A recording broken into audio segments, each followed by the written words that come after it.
Good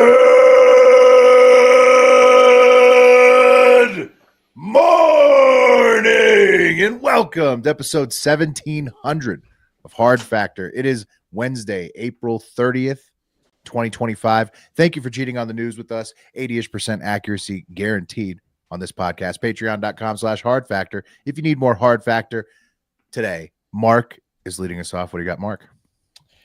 Oh boy, another plane story, and this one's, it's not always the plane's fault. Sometimes it's the customers. This one's on a customer. I'd say not all the time, but most of the time it's the customer's fault. Yeah, there was that stretch where planes were falling apart, but most of the times it's the customer's fault. Yeah, right. No, for sure. There's some times where they take it over the line with an unruly customer, or their plane just right, like you said, falls apart and kills everybody, sadly. But those are definitely on the airline. Boeing as a pseudonym for customer or something like that. Those are definitely on the airline, those ones, but usually when it's an unruly thing, the passengers. I have a theory. This is unruly, I'll tell you what. Go ahead, Pat. Yeah. I have a theory. So obviously Boeing fucked up in so many ways. So there was some high profile crashes in the news, and we all got tuned into Boeing with the whistleblower. And then there was that terrible accident that happened at Reagan National, and it makes me think: are there this many kind of generally plane crashes, or are we just tuned into it more so than regular? It's both. Probably both. I mean, the one in DC was that was crazy. I mean, you're never going to see, hopefully, never going to see that again. Yeah, well, they rooted all that DEI out, so don't worry. Is that what caused it? Is that what caused the Reagan National one? It's an easy way to sell your DEI initiative to take advantage of a tragedy. I saw a clip that it was back on going viral recently of the 70s. They were interviewing. It was like a prank show, and they had some woman come up, and she was dressed as a flight person, but when she walked by, the flight attendant goes, "Thank you, Captain." And then it's just like that guy was the prank. Yeah, he's like, "Did you just say she's the captain?" That was the whole joke. That was the whole prank show joke. Guys, couldn't believe it. 70s didn't want to fly with women pilots. What are you talking about? That's classic 70s humor right there. He lit a cigarette, so you could do that back then. He's yeah. Like, oh. Yeah. Hey, now he could put it in his Lucy. Yeah, that's right. Might do that now. Speaking of you, Pat, you're on deck. What do you got? Oh, America's favorite actor and nutjob mathematician Terrence Howard went on our favorite podcast to make fun of Club Random, Bill Maher's podcast, and he had some interesting comments about a role that he turned down and why he turned it down. Did he get as loose as Dreyfus? Dreyfus on Club Random is the #1 podcast appearance in the history of the world, I think. He did tell a Dreyfus story on there, and no way. And Maher was like, we had Dreyfus in here, and Howard brought up Dreyfus.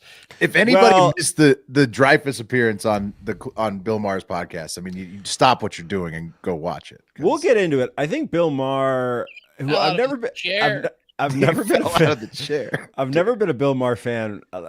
He had that HBO show, Politically Incorrect, and my parents liked to watch. I hated it. I thought he was a smarmy, smug asshole. Yeah, that's kind of his brand, though. That's never been a fan. But I think he was trolling Terrence Howard. But I'll explain why. Okay. Plus, Pat and I are tag teaming an Amazon story. We're tag teaming Caroline Levitt. Yeah. You guys are tag teaming an Amazon? Is she an Amazon? Would she qualify? How tall is she? Yeah, how tall is she? Didn't we see a picture of her? She's tall. I don't know. Her husband's tall in years. Wow. Yeah. Her dad. You guys are going to be tag teaming that Amazon today. Her 57-year-old husband. Oh, she's only... No, that can't be right. That's different. Caroline Levitt. 5 foot 4. The one with they're saying 5'4". Oh, not an Amazon. She was a college softball player, so she might have an old husband with a beard. You know what I mean? I read some of her college writings. They were real bad. Interesting. And I've got the Kool-Aid Man challenge to close things out. Oh, yeah. Mm-hmm. I'm really glad I saw this challenge. I'm excited about it. It's pretty awesome. Yeah, it's great. I can't believe we didn't talk about it the first time. Maybe we had and I just forgot, but it's back. So get ready. You Kool-Aid. just run brick walls. Something like Pretty that. much. Yeah. I mean, you'll see. There's a specific way you do it, but yeah, I mean, it's you can Wes's imagine nightmare. what the Kool-Aid Man challenge is. Yeah, Count us in. yeah. Yeah. Wes would hate the Kool-Aid Man challenge. I wish he was here to see it because it would. He's beefing with a neighborhood kid. What's Yeah, going speaking on? of which, It if would you strike want, fear in his heart. so just real quick tease, quick promo for the Patreon shows this week on the Pat and West show, which if you're golden elbow or send in the car, you can get. Wes hired a 13-year-old to mow his lawn, and the 13-year-old he paid him in advance for 4 lawn mowings. The kid only did 1 and is now ghosting Wes. Dude, what's he doing paying this kid in advance? Why would Well, you you know- ever pay somebody who's not working age in advance? Well, so he always rolls with cash. He has 100, so he wanted to just take care of it, get the kid 100, and anyway, we go through all the text messages, the conversations that Wes is having with this kid, and the way the kid's talking back to Wes is pretty awesome. That's awesome. So we get into Yeah, I mean, what is Wes going to do? Like sue him for $75? we talk about it. We talk about what his When's he options going to learn are. his lesson on paying people that don't do work? The kid doesn't understand. Wes is explaining in the text. The kid was like, "What do you mean I owe you?" And Wes is like, "Well, you did 1 mow, and you owe me 3 more mows." And it's great. It's just it would go viral language- on Reddit. Is it a language barrier thing? Could he do Trace Moss? Could he say that? Oh no, it's just a 13-year-old kid. It's Right. It's a, Yeah, that it's a makes more sense. generational barrier. Yeah, it's a Wes is a dummy barrier. Yeah. Well, hey, speaking of Wes, he isn't here today. This is episode 1700, though. Thank you for being here, the listeners. And shout out to us, all of us, the hosts, the listeners, everybody in the Heart O Hive. We're the number 5 ranked infotainment podcast in the world, according to millionpodcast.com. Didn't That's even great. know we were infotainment, but here we are, I number love 5 that. in the world. Look at us. Congrats, I like guys. that description. Yeah, mostly congrats to you, the listeners, for making us number 5, because it's cool. Number 5. If you're trying Number to explain 5. the show to anybody now, you can just say, well, it's the number 5 infotainment podcast in the world. Well, we're above some heavy hitters in And that then list, like Phil leave it DeFranco's at that. 9, TMZ's 12. 9. Get out of here. 5. Suck it. Let's do the news. Let's do it. Let's suck the news. Battling some hiccups here. Let's get through it. Okay. Huh! Ah! I get No, that's not going to work. Got another horror story on a plane for you today. So we love to cover fucked up plane stories. That's like one of our top story things. I imagine we aren't the number 1 option for someone who flies a lot for work to listen to. Probably lost a few of those guys over the years. I don't know. I kind of would love to listen to some of these crazy plane stories when I'm on a plane, Yeah, me That- too. But because then I start scanning the fuselage, see if we got any contenders, to make something happen, make some action happen on this plane. I agree with you. I would too. Listening But about I'm a crazy glutton for plane. punishment, though. But Crazy plane. Yeah. But hey, if you did get turned off by that, or you don't like that and you're flying right now, we aren't the ones taking off our clothes and taking a big stinky dump right in their seat on a recent Southwest flight from Houston to Chicago. That was an actual passenger, an unnamed woman who lost her mind. We're not the ones. Turds fly for free. Mhm. She got nude in her seat and then took a dump. Yep. You are now free to poop around the aisle. Yeah, What the fuck? turbulence.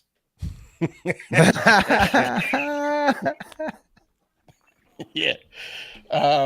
She just without warning stripped down and brown down, like just right on the seat. And I was like, oh my God.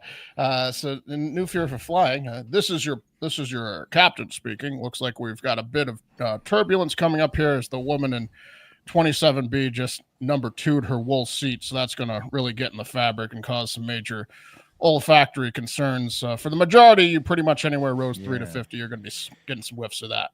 That's a great point. Does Okay. Southwest still have wool seats? They did at one point. I mean, could you imagine a shit in a wool seat? That you need a new seat.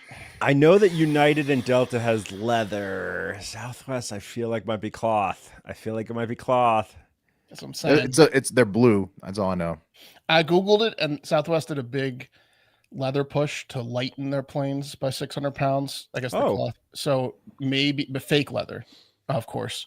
Yeah, I feel like Southwest is that navy blue pleather. Yes. situation. In the past 5 to 10 years, they've really tried to get up in there and get the wool out and put the pleather in. But I think there's still some wool seats in Southwest. So this lady, So she took a shit right there. was This she is in your her captain seat? speaking.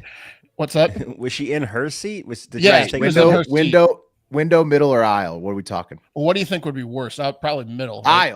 Aisle Yeah. is the worst for Aisle's everybody worst, because yeah. window's the best because then it's only the person in the middle seat that's really dealing with her shit. Middle's the Right. worst for her two Middle, people next yeah. to her, though. sure, but in that row, but then aisle, dude, everybody around is dealing with that. Poop is draining out of the side of the seat. It's running across the a lot aisle of people to were the dealing with it. yeah. No, was this terrible. just a poor lady who was incontinent?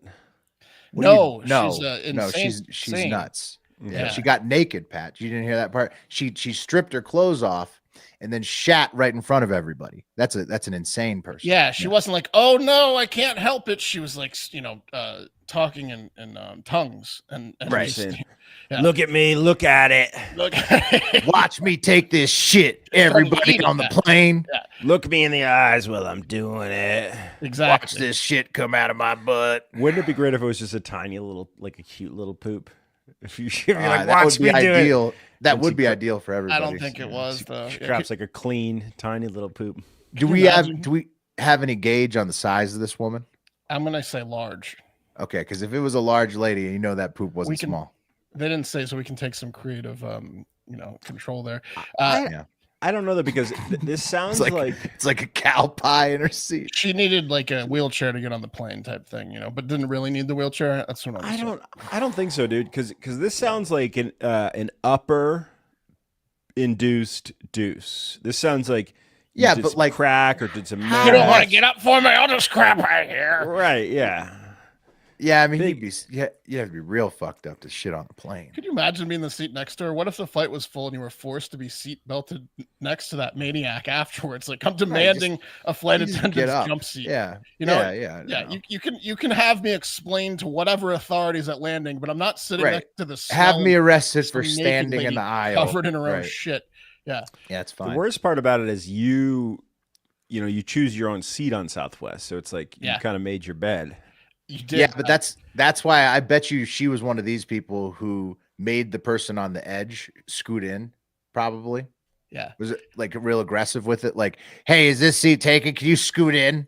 Have you ever seen that on a Southwest flight? That happens. No. Do you think Yeah, she where was people raw get dogging bitched it out of their aisle seat before? Yeah, it happens. You think she was just insanely raw dogging it, not talking to anyone before she did this?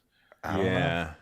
That's Yeah. terrible, man. Get me to the authorities. I'd be like, Mr. Agent Smith, was it? Yeah. So I got up because she had shit on her fingers and was pointing at me like I was the moon and she was ET. So I got the hell out of there. You know what I mean? I mean, imagine getting the delay, right? Like, why is my plane delayed? Yeah. If you're gonna be on the plane next, Someone dumped on the plane. Oh, like the bathroom problem? No, like they dumped on their wool seat. So tough Did stretch. any here. resolution on that? Did they like arrest her? What's the? Oh, there was plenty of cleaning solution. I don't know if there was any resolution. Uh-huh. She was, taken to somewhere, and the plane was landed immediately. The bathroom, maybe. Yeah. The bathroom would be a good. not a spot lot of for her. details, huh? We just know that some lady took a dump on a No, plane. and the plane immediately landed. Yeah, That's the story. that's It diverted. What airport did it?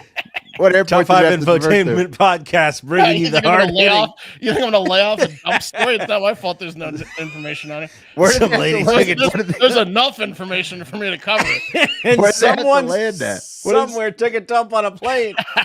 Well, Yeah, they're wait, on so- Houston to Chicago, and Yeah. they dumped on the way, and they didn't quite make it to Chicago. They had to land before because when somewhere in someone between. dumps on a plane, you get that bird down. Yeah, talk about Interesting. snakes on a plane, man. Is that standard operating procedure? If somebody shits Yes. outside the bathroom, you have to land. Yeah, that's page 1. Houston to Chicago is a short flight, dude. If I'm riding, I'm sticking it out. I'm actually. Oh, it's not handle even. Yeah, It's 3.5 pretty hours, short. dude. 3.5. anything Yeah. longer than 20 minutes of smelling Houston to someone's Chicago? food shit is too long. Mhm. That's It's a 3.5 hour flight. It's a proper flight, dude. It's proper, yeah. Yeah, That's well, it's a 17-hour drive, so that makes sense. Yeah, Damn. that's too long. I mean, anyways, 3.5, tough stretch for yeah. Southwest. They've been on the receiving end of a lot of these recent plane stories. It seems like the passengers are not taking kindly to the no more bags flying for free and getting boarded number B47, signing in exactly 24 hours early because everyone and their mama pays the extra to get the high A's and low B's. It's always frustrating flying Southwest when you think that you're getting a deal because they sell you one leg of the flight at a time. And then by the time you realize it's more expensive than everywhere else, you've already booked your flight and it's too late. That's the part that's frustrating about flying Southwest. You used to be able to pay early and get like A1 through 15, but now you can still do it. Yeah, but I mean, no, there's like tiers to it. You have to pay like double. If you just do the regular pay early, you're going to probably get a low A. You're speaking out of your butt, Mark. I mean, I have a Southwest credit card and pretty much only fly that shithole. So flew it 2 weeks ago and did the upgrade. What'd you get? A what? It was guaranteed A1 through 15. Oh, so you paid the extra? You paid. Yeah, so that's what I thought you were saying. Yeah, you paid. You can. Well, they used to be one everybody pay pays. Yeah. There used to be one pay extra, and it just was first come first serve. And now there's tiered extras. Now you can pay for A1 through 15, which is even more than paying for early access. So, okay. Yeah, Chicago is super far. Chicago is super far east, man. I didn't realize how east it is. Yeah, it's like east, bro. It's 4 hours from Reno. You guys may as well be in fucking on the East Coast. Pull up, bud. Well, we will pull up. I think we're planning to pull up for the 4th of July. Well, we'll see you. Southwest having some troubles, by the way. They're announcing a decrease in inventory soon because they're expecting major decreases to revenue the past few quarters and the upcoming quarters. Not doing well. Yeah. Bags aren't flying free. Bags don't fly free. No. And then, Pat, do you want to tag team this Amazon thing? Let's jump in there, bud. Okay. Tag team that Amazon, guys. The people need it. She's only 5'4". She's 5'4", but her husband's 59. Yeah. Yeah. He's long in age. Quick update from yesterday's show, which I quite enjoyed listening back to. Had an anniversary dinner last night. Shout out to Josephine's house, Monday steak frite night. If you're in Austin, I know that's 95% of you. This doesn't compute, but if you ever go to Austin on a Monday, that place is usually not affordable. Steak frite night's the shit. Also, what a specific recommendation. Yeah, steak frite night on Josephine's house. Can I give you a fun? That used to be. That's on my street, bro. That was right next to Jeffrey's. Yeah, to my house. Can I tell you something cool? Yeah, the Texas Chainsaw Massacre was written in that building. Oh, in that that building that Jeffries is attached to? Josephine House. Well, they make a mean steak at Josephine's house is what they do. And also shout out to Michelin star winner James Beard nominee Evan Leroy out of Leroy Lewis. Of course, he hooked me up with the free meal for me. Awesome food scene is great. Leroy Lewis barbecue, best in the world. All right, so anyways, my bad. Maybe Bezos and Trump. Mark, what do you suggest for a Tuesday night when you're wanting tacos in Austin? Oh man. I'd have to get back to you on that. I'm stuck on the steak frite night on a Monday. It's a tough one because most people don't live in Austin. And what are you going to be doing here on a Monday? But if you're in town for business, Josephine House steak frite night. Now you want to book early because everyone kind of knows about it now. So you got to get reservations ahead of time because you get unlimited wine. You get the first course. Tiller is going to be in Austin next week, Mark. And then dessert, and then you get unlimited wine while you're eating. So you want to stretch that out, and it's like a third of the price it usually is there. So, anyways, now you know. You could visit my old apartment, just a block away. And that's where the chainsaw is written. So Bezos and Trump aren't doing as well as we previously thought. Because yes, Temu's taken a hit, but so is Amazon. And Amazon is threatening to, or is maybe starting to include price increases for all products you're buying through them based on Trump's tariffs. So they're going to show you a price you're going to pay and what you would have paid if tariffs didn't exist. Is it in place yet? Because I was trying to trigger it when I saw it. It was Amazon's haul service, which I'd never heard of, but that's their low cost storefront. And here's the deal. They were quote unquote considering the idea, and they were essentially going to be like, yeah, here's how much you were going to charge.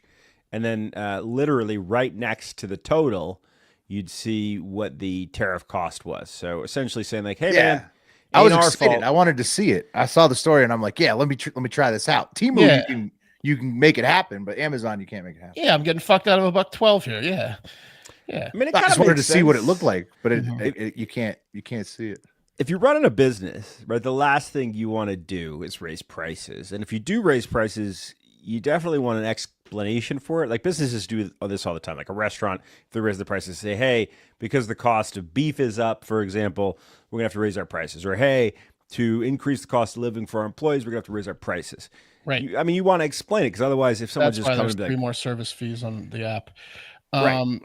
But yeah, I guess Trump isn't real happy because he was like, I thought we were buds, Bezos. Remember, you were killing all those opinion pieces so that it could help me get elected, and you wanted billions of dollars. I thought we were buds. I mean, obviously, it hurts Temu more than Amazon. That's why Amazon's just considering it, and Temu is falling on the Harakari sword. Right. And Pat's got a clip we're about to play because Caroline Levitt, who's not tall, said that Amazon is committing hostile and political acts here. And I would say the people that committed the most hostile acts in terms of like putting information on their products is the Cheesecake Factory when they put the calorie count. That was messed up. Good Lord. Man. Because every meal is like 2,000 calories. Some of them are like 4,000. Will I mean I've had a heart attack looking at the menu. I think there's a couple of 5,000 calorie pastas on there. I'll tell you what, it does make you eat healthier because there's no, like, when you read that menu, you just can't order the 5,000 calorie item. Oh, it's like 50 pages of like, oh boy. Yeah. Uh-oh. Oh boy. So I think here's what was going on. It was absolutely gonna happen. But the White House press secretary about to play the video had such an insane response to Peter Doocy from Fox News asking about it. And apparently, according to a source close to the White House, Trump called Bezos on Tuesday morning after hearing a rumor that it might happen, and then Amazon then issued a statement saying, "Whoa!" Yeah, I thought Bezos might be calling people from a yacht today, screaming at them, being like, "Cancel it!" You know. Uh-huh. All right. Well, here's the he does have that, Meg. Here's the press secretary answering a question about it. It was reported this morning that Amazon will soon display a little number next to the price of each product that shows how much the Trump tariffs are adding to the cost of each product. So isn't that a perfect crystal clear demonstration that it's the American consumer and not China who is going to have to pay for these policies? I will take this since I just got off the phone with the president about Amazon's announcement. This is a hostile and political act by Amazon. Why did Amazon do this when the Biden administration hiked inflation to the highest level in 40 years? And I would also add that it's not a surprise because as Reuters recently wrote, Amazon has partnered with a Chinese propaganda arm. So this is another reason why Americans should buy American. It's another reason why we are onshoring critical supply chains here at home to shore up our own critical supply chain and boost our own manufacturing. Where's the proof they ended the contract? Where is it? If you guys weren't paying attention, that was insane. So she criticized an American company for essentially explaining to their customers what was going on, and then accused that American company of propaganda, while referencing an article from 3 years ago about that company being involved in propaganda. That itself being propaganda. Yeah, I think because it's a 3-year-old article saying Biden and Amazon. Biden for inflation and Amazon for being dicks, and didn't nothing about the tariffs that actually are causing the price increases. It's insane that they called it a hostile political event to tell people what's going on. Like no one can know the truth. We don't want we don't want the people to know the truth. We don't want them to know the truth. I think it's like it's more of like they're probably shocked, right? Because Bezos, even though he is taking a hit on like profit margin, overall, this is really helping Amazon because you can't order anything off of Temu anymore. Right. But the government is literally telling a business what to say. The government is saying, business, don't criticize our policy. That's what they're saying. They're arguing not even criticize the public. Yeah. Don't even transparently let people know I think Trump what the effect of our policy is. Bezos. They had an agreement, and I think Bezos probably was betrayed by his sure. company doing this. I think he's pissed off on a yacht somewhere. I think he's probably like Trump and Bezos obviously had this worked out before the election. Why else would Bezos have been so hard on supporting Trump the entire election? Trump and Bezos worked out that Trump would put 145% tariffs on China, that he would kill Temu. That he would kill Temu. They worked out that Trump would kill Temu, which he will do. It appears because how long can it go on like this? It'll die eventually. And Amazon won't. And so it's like a temporary pain. But they all got in a room and agreed on a ton of stuff, like getting space contracts and all the social media. And when they're attacking certain journalisms, they won't attack your media. I mean, they were smoking cigars and having a good time and coming up with tons of agreements. That's how Trump raised all of his campaign money. Trump. That was some North Korea shit right there. Yeah, that was North Korea as fuck, in my opinion. Well, I mean, in North Korea, they would just murder Jeff Bezos. Right. That's in the China, difference. they might black bag him. I mean, here he's still on a super yacht, so here he's forced. Pretty good for him. Mean phone calls to his C-suite from his yacht. Right. Yeah. But I mean, so that's another Amazon can do what they want. Apparently they can't. They can, but the White House is obviously going to argue with them. Well, it's kind of like how how commit hostile acts if they want, Pat. Paramount, can't do their merger right now because the FCC is investigating them. So, like, businesses aren't able to do what they want because Trump's threatening them. Like, the FCC chair is holding up the merger that Paramount wants to do. Well, it's a you can do what I want and I can do what I want scenario. Well, it'll see. Yeah, if 60 Minutes pays Trump $30 million, they'll let the merger go through. That's pretty much what it is. That's a good deal. Well, yeah, I mean, wasn't the last administration one of the main merger blockers of all time? Yeah, and Biden also did. Did do what some about Biden shit with Facebook and stuff. I'm saying that's just a continuation of the same policy with the merger blocking. It's not. It's not really. He blocked like a shitload of mergers. They both. Anyways, Trump needs to get those guys back in the room because Musk and Bezos are acting out. I mean, it's trouble in paradise. Tariffs, yeah. Trouble in paradise for their little nerd quarry that like got him elected. But don't you guys like about the tariffs? Because you guys keep running your mouths and coming up with. I mean, they suck. They suck for everybody, and Trump's taking a hit on his approval rating for him. And I mean, he should expect he's going to get some shit talked. Elon's already talked shit about the tariffs. Now Bezos. I mean,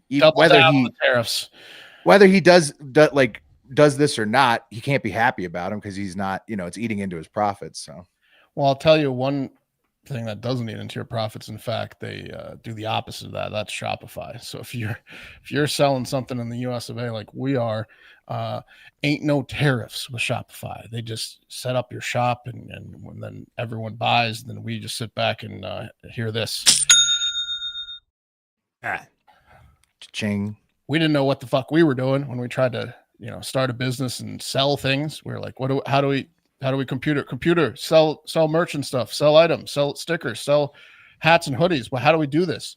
And we probably would have ended up creating like a website and putting in way too many items that we didn't ever update and change, and probably would have broken and been hacked by Indian people. But Shopify to the rescue. Right.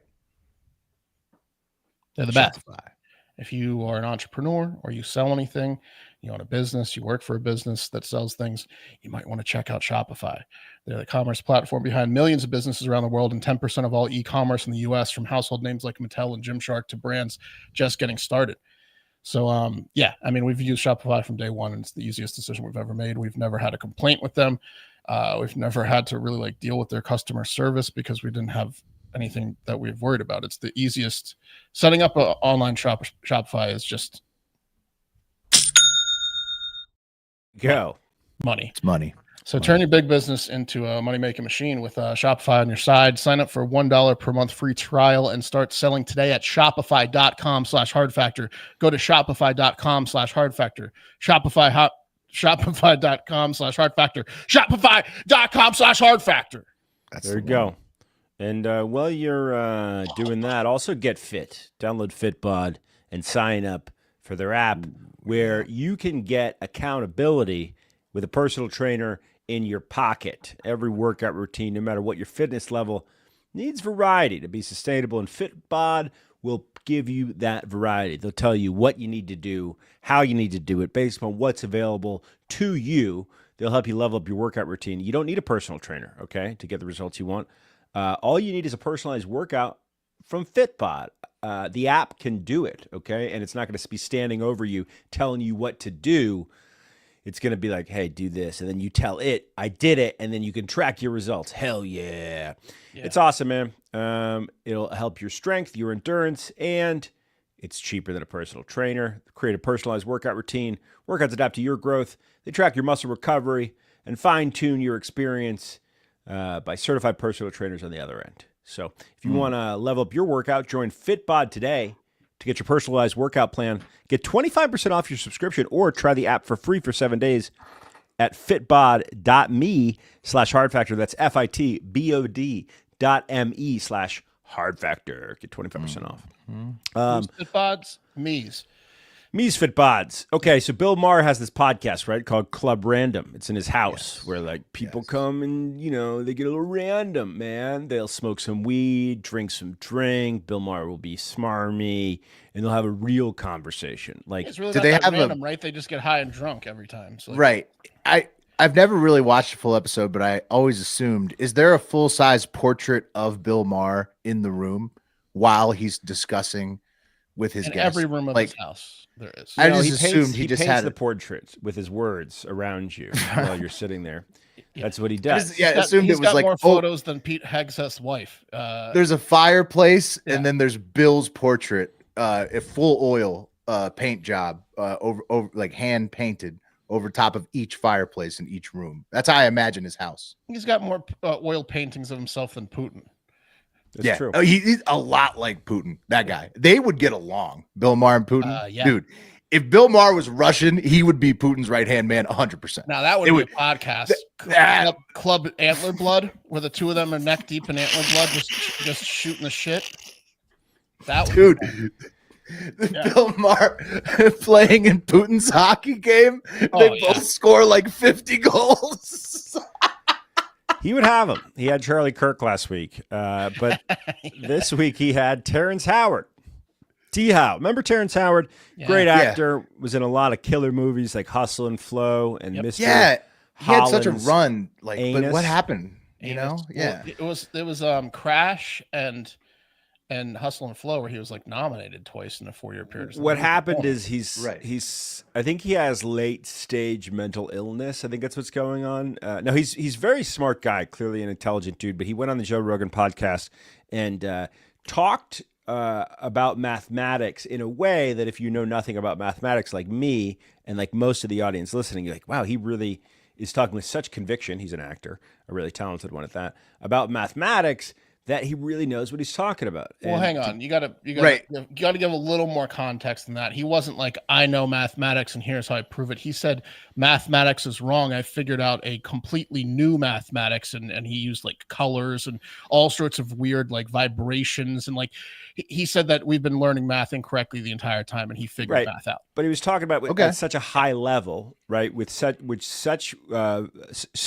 ferocity and such fluency in the jargon of mathematics that you're like, cool. He's convinced himself. But you couldn't even Google it because the concepts were so intense. And big ups to Joe Rogan. I don't like to give a lot of big ups to him these days, but big ups to him because what he did is he had a mathematician on and Terrence Howard back to go through his theories for about 3 hours and have the mathematician Fantastic. So here's why that's wrong, Terrence. And Terrence, to his credit, humbly took it. And he accepted I love defeat. that episode. He accepted defeat that he doesn't know about math. Basically. That mathematician was so respectful to him too, because he kept saying things like, "Now, like, listen, you are like he was saying what you were saying. You're half correct. Like, you are very intelligent. Like, you're onto some things that most people wouldn't be onto, but this is just completely false because of this."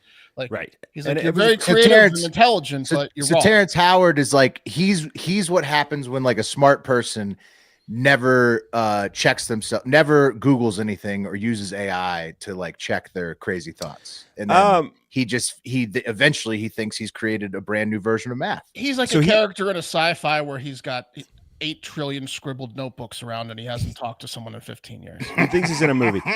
Do you know how Cat Williams will do an interview? I'd love to see his bedroom. He's got like yarn maps and shit connecting the dots. Yeah. Do you know Cat Williams will do an interview and he'll talk about how he's read like 1,000 books. He'll make like these outlandish claims. Terrence Howard's actually read 1,000 books. He just today.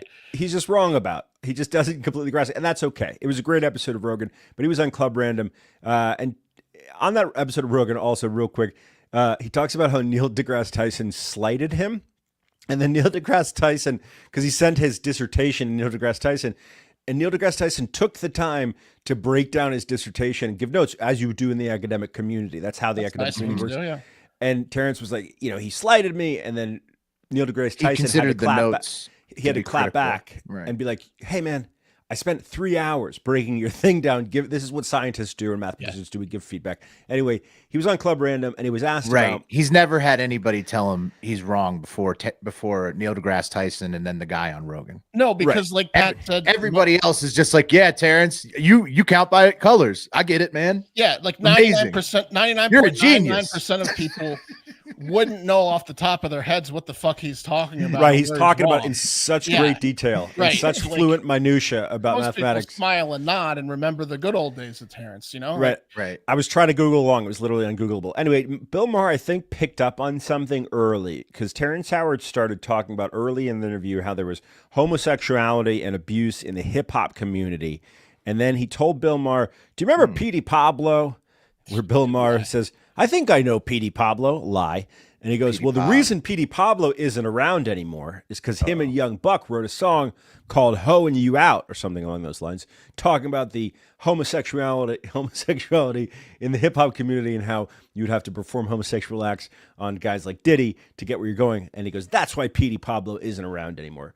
But really, it was just because P. Pablo had run his course. Anyway, but raise up. He also probably refused to blow Diddy, and I'm sure that didn't go well for Petey Pop. It doesn't help you, but yeah. Bill Maher then, I think, keyed in on something because he says, the first time I saw you was in Mr. Holland's anus. Now, he meant to say Mr. Holland's opus, but he said anus.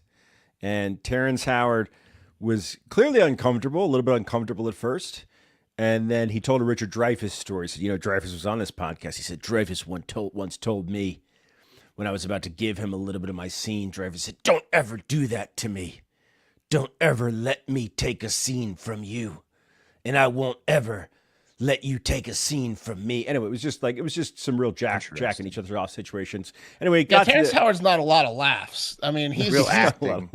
He is a serious guy, whether it's his math or talking about his acting with his acting. Deep acting theory. Everyone's wronged it. But look, apparently Quincy Jones, who you might know from being Rashida Jones's father and producing The Fresh Prince of Bel-Air and also being the musical director for Michael Jackson, was putting together a Marvin Gaye biopic, a Marvin Gaye film. And Howard was up for Howard was up for the role, okay? And Bill Maher asked him about it, and here is the clip. It's been perfect as Marvin Gaye, and that is a story that needs to be told. I will let you know what happened with that, but I'm asking Quincy. I'm hearing rumors that Marvin was gay, and I'm like, was he gay? And Quincy's like, yes. Oh. They would have wanted to do that, and I wouldn't have been able to do that. Well, you mean you couldn't kiss a guy on screen in a movie? No. Not even, No, because I don't fake it. I literally, it has to. I couldn't kiss a man either. That's true. And that does not. That would fuck me. I would cut my lips off. Yeah. No. I would. If I kiss some man, I would cut my lips off. Well, I would not do that. But don't aim it at me. And I can't play that character. Right. 100%. I can't surrender myself to a place that I don't understand. Yeah. And let's bring up some of his roles. Why the fuck are you an actor, dude? Why the fuck are you an actor if you couldn't kiss a man? He's method, Pat. He's method. He's got to do it. Got to live it. He's got to live it. Essentially, what he's saying is, I'm such an actor that I can't act. That's what he's saying. It's absolutely ridiculous. Yeah, but how do you spell his name? Tom Hanks style. Terrence Howard. Yeah, but Terrence can be spelled like Terrence both ways. Yeah, Terrence. Terrence Howard. Okay, I found him. I'm not looking up. Hustle Flow. He played a drug dealing pimp. So it was the best role he's ever done, bro. He was in Iron Man. Is he a pimp? No, exactly. He would cut his lips off. I would cut my lips off, dude. Don't aim it at me. Don't you aim that role at me. He must not think real highly of the Show Me the Money guy who played on the gay cruise boat. Cuba Gooding Jr. Yeah. Probably wouldn't like that. I mean, he's been in like 700 films. He didn't actually live out all these roles. He can't fake it. Which also creeps me out for women that had to kiss him on screen because he was really there making out. Well, he loves them in his mind at that moment. It's the only way he knows how to act. In Red Tails, was he actually like a 19 whatever? In his mind. In his mind. He was a Tuskegee Airman or whatever. in his brain for those 3 months when he taped. Okay. Anyway, Terrence, good luck, bud. He was also drunk as fuck lighting a cigarette when he said that. So Was he a dog in the animated show where he played a dog? I mean, what is he talking about? Was he the man, and who's the man? Yeah, I mean, yeah, it's a bold statement. I'm sure Terrence Howard wouldn't. He's probably kissed tons of men and has not cut his lips off yet. So Was he? I mean, not like.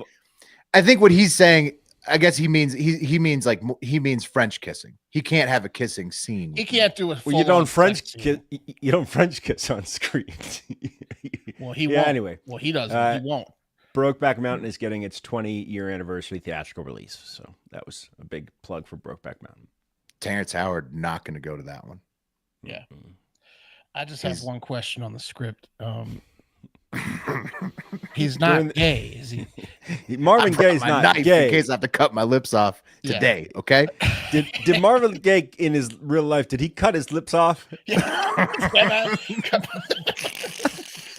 Because if he did, how do you feel about me doing this role without lips? Second half of the we're gonna have to shoot it in sequential order. Did Marvin have lips? I don't really like him as the casting of Marvin Gaye to begin with. So I'm glad he. He would have crushed it. He's one of the best actors alive. But it's he's a great actor. But I don't know. I think they could find somebody who looks more like Marvin Gaye probably. Yeah. Well, they're gonna have to. Will. Yeah, they have no choice in the matter. So. He's out. Yeah. That's it.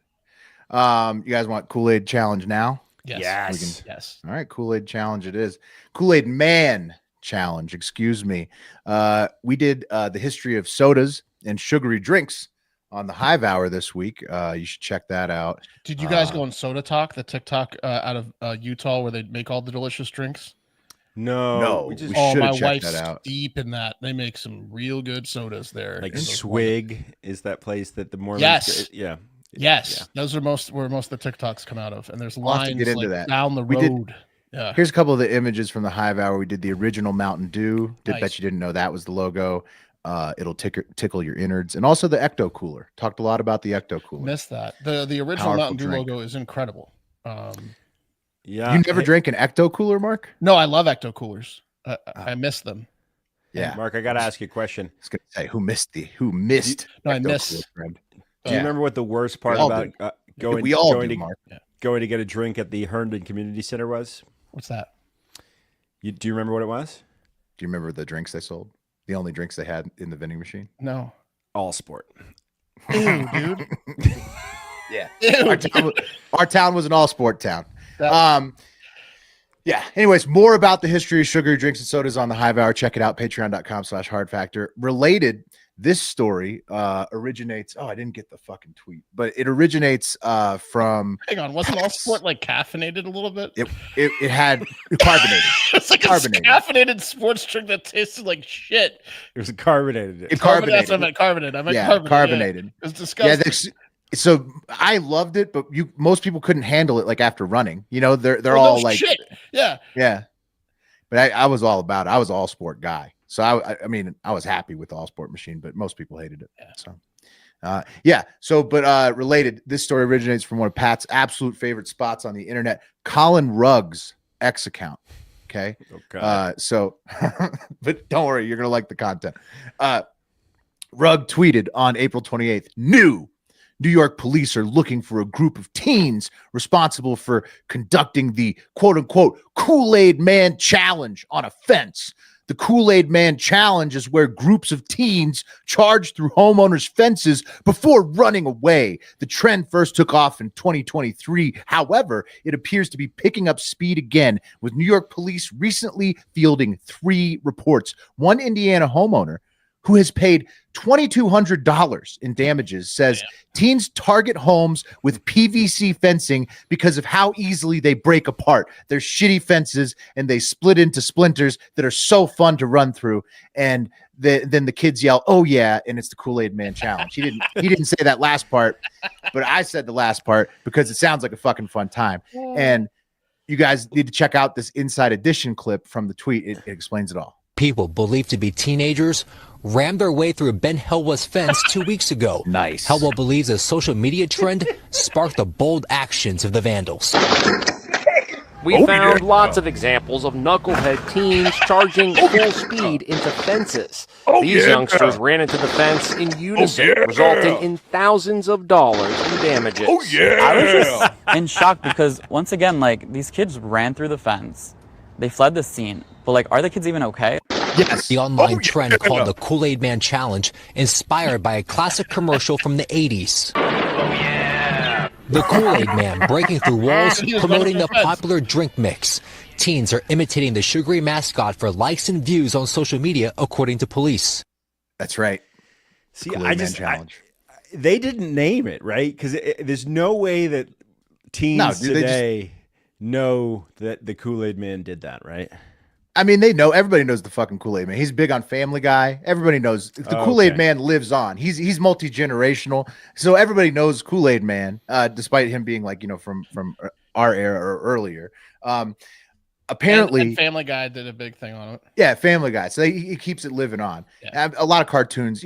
Kool-Aid Man is. This guy's the best. Kool-Aid Well, hang on. This guy. Where is he?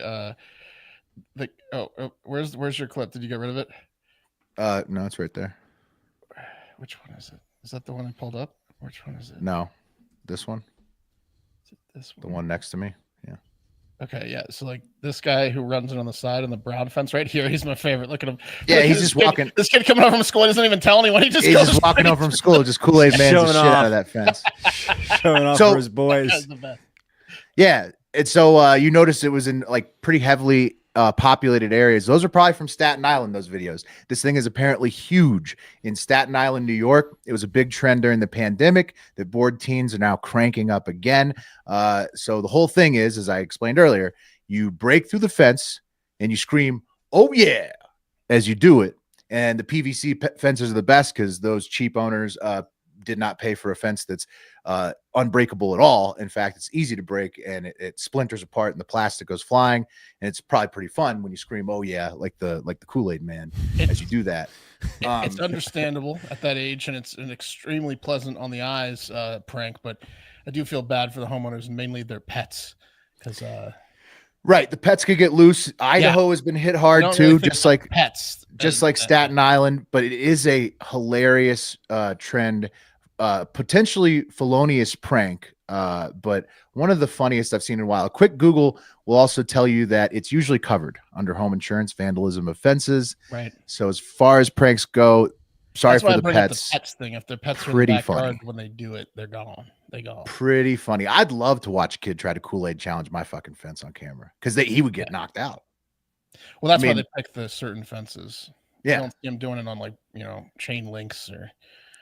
Yeah, there's a few shoddy boards they could get through, but for the most part, pretty solid. They would probably just hurt their shoulder real bad. Get nailed on one of these. Yeah, be hilarious. So, yeah, I don't know. What do you guys think? Kool-Aid Man, I like it. In or out? I fucking love it, dude. I mean, it's so it's such a ballsy prank. There's so much damage done by one little teenage body running into a fence panel. Hey, covered under home insurance if it happens to you. So hopefully you can deal with it that way. Fences everywhere, trembling in fear of becoming the next victims of this prank. So, yeah, keep your head on a swivel out there. Kool-Aid Man Challenge is back. And that's the episode. Thank you for listening. Go to patreon.com/Hard Factor if you need more Hard Factor. But most importantly, get out there and have yourselves a great fucking day. You think Wes's neighborhood kid's going to Kool-Aid him? Does he have a cheap fence? I hope so. Well, you got that one neighbor to pay. The cream of the crop!